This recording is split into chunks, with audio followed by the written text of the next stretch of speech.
Olá pessoal, tudo bem? Aqui quem fala é o professor Balto Fernandes e vamos hoje para a videoaula 7 da disciplina Mecânica Básica 1. Hoje vamos falar sobre leis de Newton do movimento. Esse assunto ele está contido no capítulo 4 do livro que estamos usando como referência para a nossa disciplina. Bem, os tópicos estudados na aula de hoje serão: vamos apresentar a definição de força, vamos falar de forças, alguns tipos de forças, vamos falar também sobre superposição de forças, vamos apresentar a primeira lei de Newton, vamos falar sobre o sistema de referencial inercial, vamos apresentar a segunda lei de Newton e, por fim, a terceira lei de Newton, ok? Bem, antes de iniciarmos a abordagem da sequência que foi apresentada no sumário, vamos trazer aqui algumas considerações importantes. A primeira delas, pessoal, é que as leis de Newton não são somente de Newton, ok? Outras mentes antes dele contribuíram para que Newton chegasse na elaboração das 3 leis de Newton. Podemos citar aqui como exemplo Aristóteles, Galileu Galilei, René Descartes, dentre outras que também contribuíram para a formulação das 3 leis de Newton, tá bom? Outra coisa importante é que as leis de Newton são o fundamento da mecânica clássica ou, como a gente conhece, mecânica newtoniana. E existe uma diferença entre referenciais inerciais e não inerciais. Vamos apresentar hoje nessa aula essa diferença, ok? Bem, as leis de Newton são válidas para corpos ou sistemas com baixas velocidades. E outro ponto importante que difere a dinâmica da cinemática é que a dinâmica estuda o movimento preocupando-se com as causas que lhe deram origem. Na cinemática, que também é uma parte da mecânica que estuda o movimento, lá não se preocupa com as causas que deram origem, mas na dinâmica nós vamos nos preocupar com essa causa. Então, associando essa causa com essa preocupação, nós temos aqui uma relação entre causa e efeito. A causa é a força, o efeito é o movimento. Então, essa relação ela deixa bem claro a preocupação da dinâmica para compreender o que causou o movimento de um sistema. Ok? Então, com essas considerações iniciais, nós vamos dar início e vamos começar aqui a definição de força, tá? Só que antes de definir força, eu vou lançar aqui uma problematização, tá? Bem, para os que estão assistindo essa aula e assistiram um desenho animado muito, como é que eu posso falar?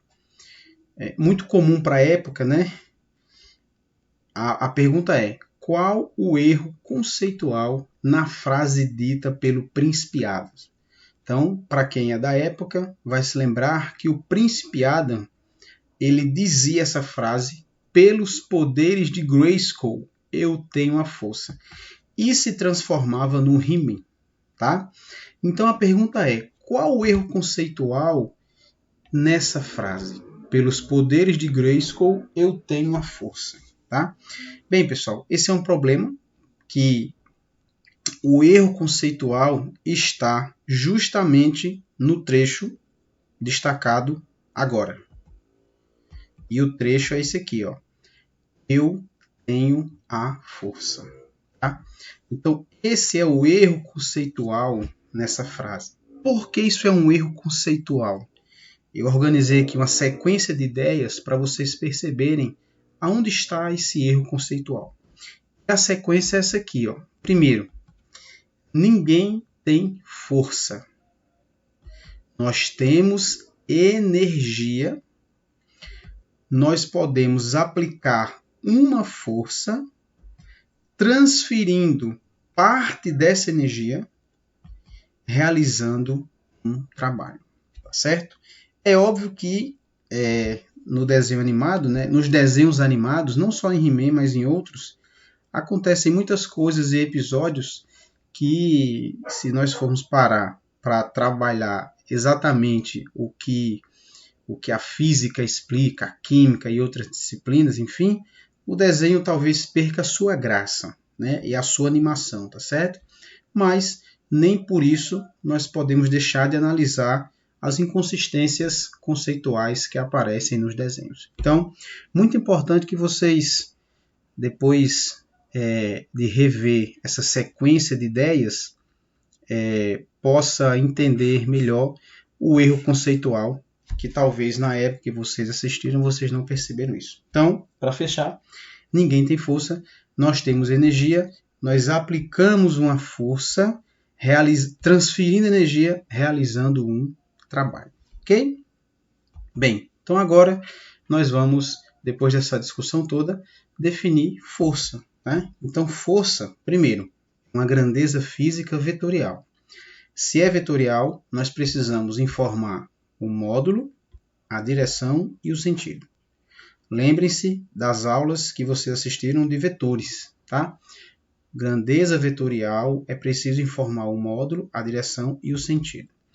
Nós podemos dizer que força é uma interação física entre dois ou entre o corpo e o ambiente, ou entre corpos.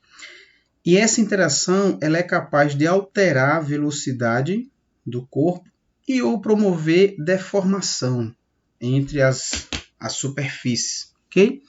Então aí está uma definição para a grandeza física, força de um modo geral. Tá certo?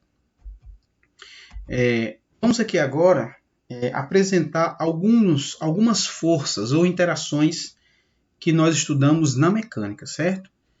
Para essa disciplina Mecânica Básica 1, nós estudamos as forças e interações mecânicas, tá? Mas não existem só essas, tá certo? E eu separei aqui em dois grupos. O primeiro grupo são as forças de contato, tá bom? A primeira força que eu quero apresentar para vocês é a força normal, tá certo? Que nós usamos a letra N para representar a força normal. A força normal, pessoal, ela é uma força, ou é uma interação, como queiram. Nessa figura aqui, que tem uma maçã sobre a mesa, a maçã está aplicando uma força sobre a mesa, certo? Então, a maçã está aplicando uma força sobre a mesa, que eu posso chamar de F, e a mesa aplica a mesma força na maçã. Então, a força normal ela é uma força que vai atuar entre as superfícies, tá certo? Nós vamos falar um pouco mais das forças mais na frente, certo? Eu estou aqui só apresentando as forças que a gente estuda na mecânica. Então, a força normal é uma força que existe entre as superfícies, tá certo? Nesse caso aqui é um exemplo de superfície plana, tá bom? Por isso que a força normal ela apresenta aqui a direção vertical. Um outro tipo de força de contato é a força de atrito. A força de atrito é uma força que vai surgir também entre as superfícies quando há movimento relativo ou tendência de movimento relativo entre as superfícies. Ok? Também é um tipo de força de contato. Outro tipo de força de contato é a tensão, força de tensão, certo? Essa força ela vai surgir quando a gente pega uma corda, um cabo, enfim, e amarra no objeto, num bloco, e puxa esse objeto. Então, a gente puxa a corda e a corda puxa o objeto. Então, vai existir aqui uma força, a corda transmite a força que nós estamos realizando nela para o objeto e esse objeto ele poderá se movimentar, ok? Então, a força tensão ela é uma força que existe na intenção de puxar objetos através de corda, de cabo, enfim. Ok? Um outro tipo de força de contato é a força elástica, tá certo? A força elástica ela vai surgir em objetos que deformam. E a força elástica ela é uma força que tem sentido contrário à tendência de movimento do corpo. Então aqui, por exemplo, se você puxar esse bloco para a direita, você vai deformar a mola, então vai surgir uma força elástica para a esquerda. Essa força elástica ela vai depender da deformação sofrida pela mola e da sua rigidez também, tá certo? Então a força elástica é outro exemplo de força de contato, ok? Outro grupo são as forças de longo alcance, né? Que eu apresento aqui na mecânica a força peso ou a força gravitacional, tá? É uma força, digamos, força que atua de longo alcance, ou as forças também chamadas forças de campo, né? Que agem em função de um campo. No caso aqui, é o campo que a Terra criou, é um campo gravitacional, tá bom? Vamos falar um pouco também sobre superposição de forças, tá?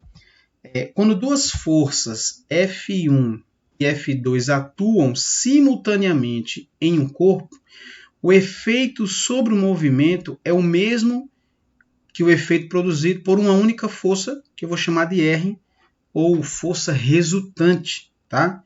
Então, se duas ou mais forças agem em um objeto, nós podemos entender que a soma dessas duas forças vai resultar em uma força resultante. Isso é o princípio da superposição das forças, ok? Então, eu trouxe aqui um esquema, uma ilustração do nosso livro. Aqui eu tenho um bloco sendo puxado por uma força F1 e por uma força F2 que formam um ângulo entre elas.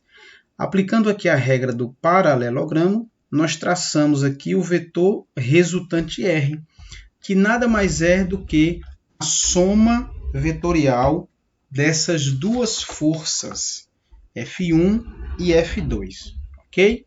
Então, aí está o resultado dessa soma desses dois vetores F1 com o vetor F2, ok?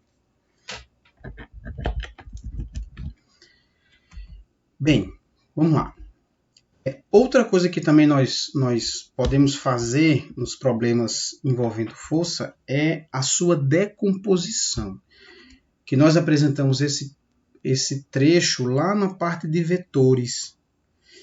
E quando você tem um vetor que forma um ângulo θ com o eixo x, ou um outro ângulo com o eixo y, nós podemos projetar a componente desse vetor no eixo x e no eixo y. No caso aqui da figura, nós temos a componente fx e a componente fy. E o ângulo θ é o ângulo entre o vetor força F e a componente x. Bem, se você aplicar aqui as relações trigonométricas seno e cosseno, você vai encontrar que a componente fx é o produto do módulo da força F vezes o cosseno do ângulo. E a componente Fy é o produto do módulo da força F vezes o seno do ângulo θ entre a força F e o eixo horizontal, certo? Uma coisa importante, que juntos a componente Fy e a componente Fx exercem o mesmo efeito que a força F, tá bom? Então, o detalhe é que, conforme a força F atuou, parte dela contribui para o movimento horizontal e parte dessa força está contribuindo para o bloco reduzir o contato entre a sua superfície, ok? E por fim, nesse trecho de superposição de forças, nesse tópico, a força resultante, pessoal, aqui nessa figura nós temos F1 e F2. F1 vai ter as suas componentes e F2 também vai ter as suas componentes. Então, a força resultante vai ser, na verdade, eu vou ter aqui uma resultante na direção x, que vai ser a soma de F1x com F2x, e eu vou ter a resultante na direção y, que é F1y, F2y, tá bom? E a força resultante R, na verdade, vai ser a raiz quadrada do quadrado da resultante na direção x e o quadrado da resultante na direção y. Tá? Generalizando, podemos dizer que a força resultante nada mais é do que a soma vetorial de todas as forças que estão atuando no sistema. Ok? Aí eu posso ter 2 forças, 3 forças, forças no mesmo sentido, forças em sentidos contrários, forças que formam um ângulo, aí você decompõe. Então, infinidade de problemas que a gente pode encontrar a força resultante. Ok? Bem, após essa ideia inicial, vamos começar a apresentar aqui as leis de Newton. E a primeira lei de Newton trata da seguinte situação. Quando a força resultante sobre um corpo é igual a zero, ele se move com velocidade constante, a qual pode ser nula ou diferente de zero. Para esse sistema, a aceleração tangencial e centrípeta será nula. Ok? Importante. Bem, todo corpo tende a permanecer no estado de repouso ou em movimento retilíneo uniforme, a não ser que a força resultante que atua sobre ele seja nula. Pessoal, essa aqui é uma maneira de nós definirmos a primeira lei de Newton. Ok? Então, todo corpo tende a permanecer em repouso ou em movimento retilíneo uniforme, a não ser que a força resultante que atua sobre ele seja nula. Tá certo? Trouxe aqui essa figura que tem 3 situações. A primeira, o disco deslizando em uma mesa. Veja que ele vai deslizar, né, uma distância x. Numa segunda situação, ele está sobre o gelo, que é uma superfície mais lisa do que a mesa. Vejam que a distância aqui já vai ser um pouco maior. E numa terceira situação, que é uma mesa que tem uns furinhos que libera ar comprimido. E o disco ele vai andar uma distância muito maior. Então, na ausência de forças, ou em sistema que a força resultante seja zero, se o objeto estiver em repouso, ele tende a ficar em repouso, e se ele estiver em movimento uniforme, tende a ficar em movimento uniforme. Aí está a ideia por trás da primeira lei de Newton. Tá certo? Um objeto, se ele está parado, vai ficar parado. Se ele estiver em movimento uniforme, permanecerá em movimento uniforme, a não ser que uma força resultante, diferente de zero, atue sobre ele. Ok? Bem, trouxe aqui 2 situações que são clássicas em questões. A primeira é um cavaleiro em cima de um cavalo e o cavalo dá essa freada brusca. Então, quando o cavalo dá a freada brusca, a força foi aplicada no cavalo e não no cavaleiro. Então, o que vai acontecer? O cavaleiro continua seu estado em movimento. É o que acontece na figura, que ele continua, então ele, digamos assim, é jogado para frente, mas ele já estava em movimento, foi o cavalo que parou. E uma outra situação, que talvez alguém que esteja assistindo essa videoaula, já deve ter passado no ônibus, né? Você está no ônibus, ele está parado em relação ao asfalto, e do nada ele arranca. Aí você, quando ele arranca, né, a força foi aplicada nele e não em você. Então, por isso que você tende a ficar no estado de repouso. Como o ônibus foi para frente, você vai para trás. É a situação que está representada nessa figura, onde tem o menino num carrinho e o cachorro puxa o carrinho e o menino tende a ficar onde estava. Por isso que ele vai para trás. Ok? Então, são situações que podem acontecer no nosso dia a dia, que retratam a primeira lei de Newton, ou também, como é conhecido, lei da inércia. Ok? Vamos lá. Então, gente, para um corpo em repouso, a soma de todas as forças resultará em um vetor nulo, tanto na direção x quanto na direção y. Essa situação nós chamamos de equilíbrio estático, tá? Mas também eu posso ter corpos em MRU, que também a força resultante vai ser um vetor nulo, tanto na direção x quanto na direção y. Nesse caso, como está em movimento, eu vou chamar de equilíbrio dinâmico. Então, força resultante zero não quer dizer que o corpo está parado, tá? Ele pode estar parado ou em movimento retilíneo uniforme. Uma coisa interessante é isso aqui, ó. Força resultante zero quer dizer que o sistema está em equilíbrio, mas pode ser equilíbrio estático ou equilíbrio dinâmico, ok? Bem, o tópico 5, ele traz aqui uma abordagem sobre sistema de referencial inercial, que é muito importante você entender a diferença entre referenciais inerciais e não inerciais. Para explicar a diferença, eu trouxe aqui uma análise de um evento. Acompanhe comigo. O evento é o seguinte, nós temos um ônibus, o motorista, um passageiro que eu chamei de S', um outro passageiro que eu chamei de R e uma pessoa fora do ônibus que eu chamei de S. Tá bom? Os nossos referenciais serão S' e S. O S está fora do ônibus e o S' está dentro do ônibus. Tá bom? Vamos lá.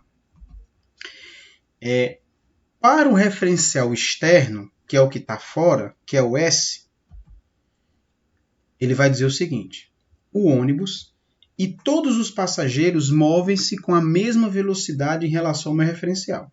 Então, o referencial S vai dizer que o ônibus e tudo que estiver dentro dele se move com a velocidade V. Certo? Muito bem. Bem, se aparecer um obstáculo, ele vai dizer o seguinte, o referencial S, tá? Quando o ônibus colidir com o obstáculo, a força vai ser aplicada no ônibus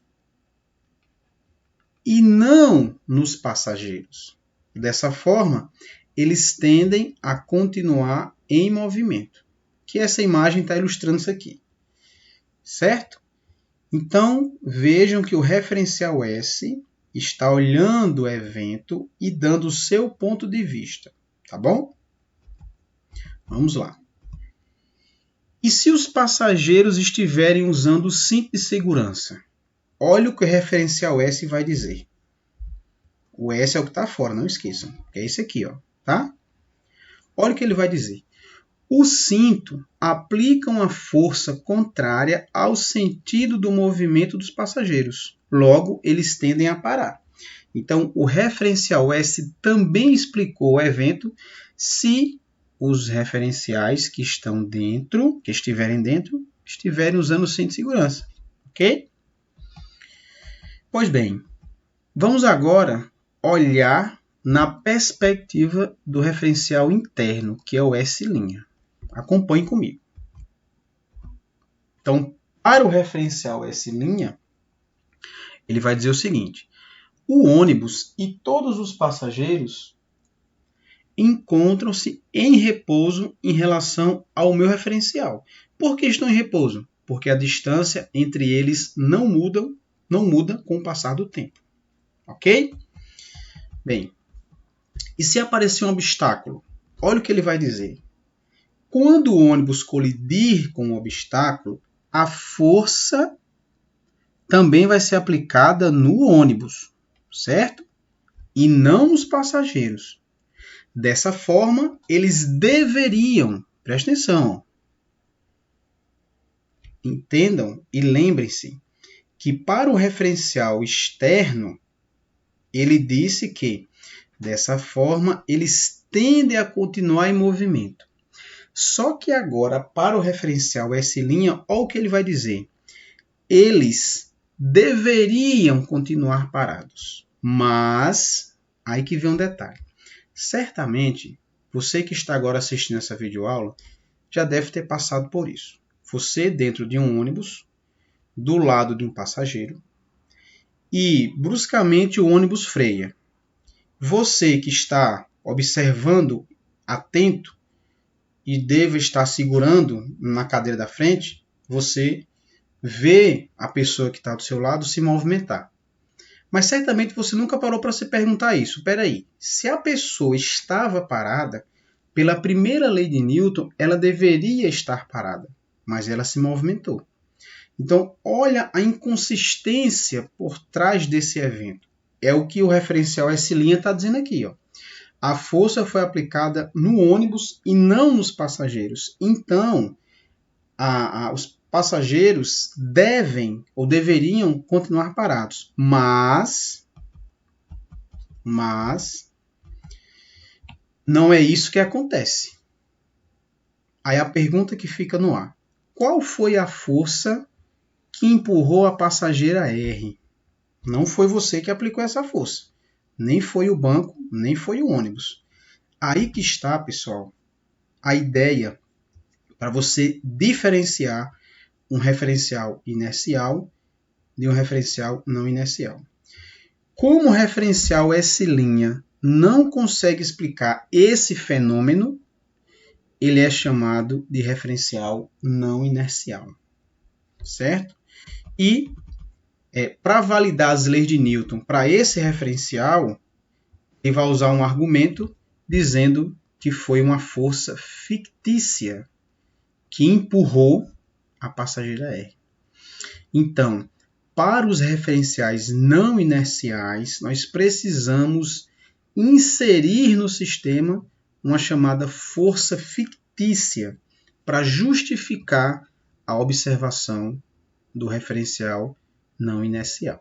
Ok? Então, uma coisa importante é que as leis da física são válidas para referenciais inerciais, certo?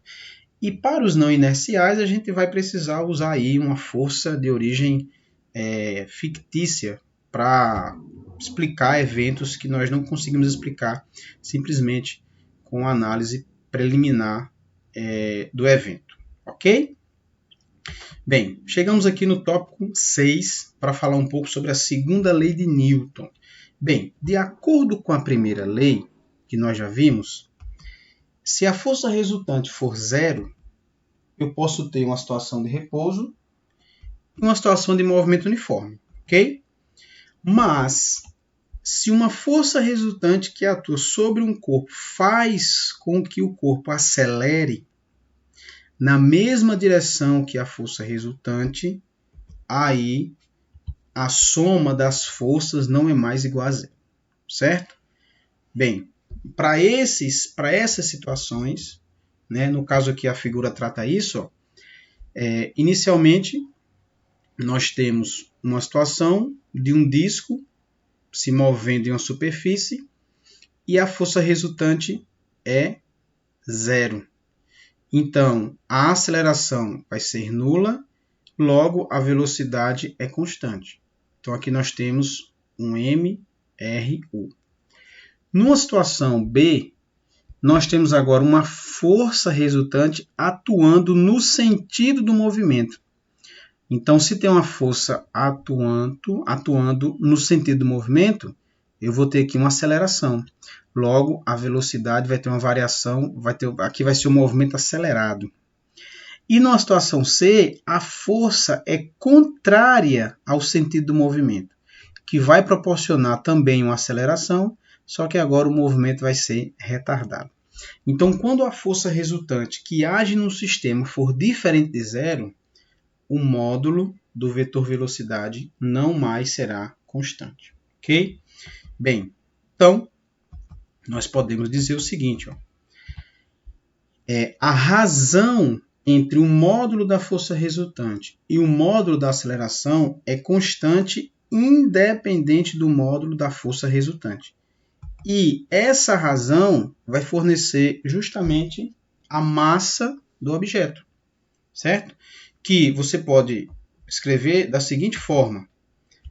Se a razão entre a força resultante e a aceleração da massa, logo a soma das forças resultantes, a soma das forças que agem no sistema equivale ao produto m vezes a. Ou ainda, eu posso escrever que a razão entre a soma das forças e a massa vai dar aceleração, certo?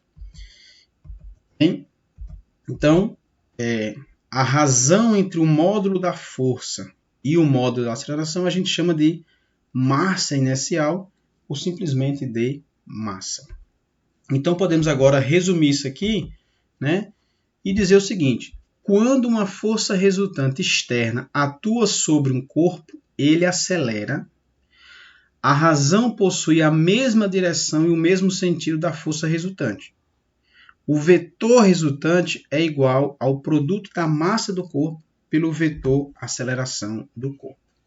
Tá? Então aqui está, em resumo, o que a gente utiliza para a segunda lei de Newton. Tá certo? Ok? Nós podemos também, né, apresentar aqui, para ficar bem explícito, a unidade de medida no SI. Então, a massa é em quilograma, a aceleração metro por segundo ao quadrado e a força, a unidade é o Newton. Uma aplicação que a gente usa para a segunda lei é a força-peso ou força gravitacional, tá certo? Então, o objeto no campo gravitacional da Terra fica sujeito à ação de uma força, tá? E a soma dessas forças vai ser justamente a força-peso. E a aceleração que o objeto adquire é a aceleração gravitacional. Então, um exemplo que a gente usa a segunda lei é no caso de você encontrar a força-peso ou a força gravitacional. Ok? Bem, para finalizar nossa videoaula, vamos apresentar aqui a terceira lei de Newton, ou princípio da ação e reação. É uma lei tranquila, né? Essa lei, acho que todo mundo já deve ter visto falar alguma vez, e ela é bem clara. Para toda força de ação, temos uma força de reação. Esse par, força de ação, força de reação, tem a mesma intensidade, mesma direção, porém sentidos opostos, ok? Então, por exemplo, no caso aqui dessa figura, né, a pessoa está chutando a bola, está aplicando uma força na bola, força na bola essa aqui, então a bola vai aplicar a mesma força no pé da pessoa. Essa força tem a mesma direção, tem a mesma intensidade, no caso aqui a intensidade, ela vai ser representada pelo tamanho do vetor. São iguais, porém os vetores têm sentidos opostos. Tá? É uma lei tranquila e eu só queria trazer aqui como informação adicional algumas particularidades, tá certo? Primeira, esse par, ação e reação, atua no mesmo intervalo de tempo. Tá bom? Elas são simultâneas. Esse par, ação e reação, não pode ser equilibrado. Por que não pode ser equilibrado? Porque para duas ou mais forças serem equilibradas, elas precisam atuar em corpos iguais. E no caso da ação e reação, os corpos são diferentes. Tá bom? Então não posso equilibrar um par de ação e reação. E uma outra particularidade que é muito comum em problemas e os alunos serem pegos, né, com questões pegadinha, é isso aqui, ó. A reação da força-peso não é a força normal, pessoal. A força normal é uma força realizada pela superfície de apoio. A reação da força-peso está no centro da Terra. Se a Terra está aplicando uma força em você, você está aplicando uma força na Terra. Mas imagine que você está sentado agora numa cadeira. Você está aplicando a força na cadeira, a reação é a cadeira aplicando a força no seu corpo. Então, a força normal não é reação do peso. A força normal é uma reação da superfície de apoio. Não esqueçam isso, ok? Dessa forma, a gente finaliza mais uma videoaula aqui do nosso canal. Se você gostou, deixe lá o seu joinha, deixe um comentário também, para que a gente possa melhorar as produções. E a gente se encontra na nossa próxima videoaula. Um abraço e até logo.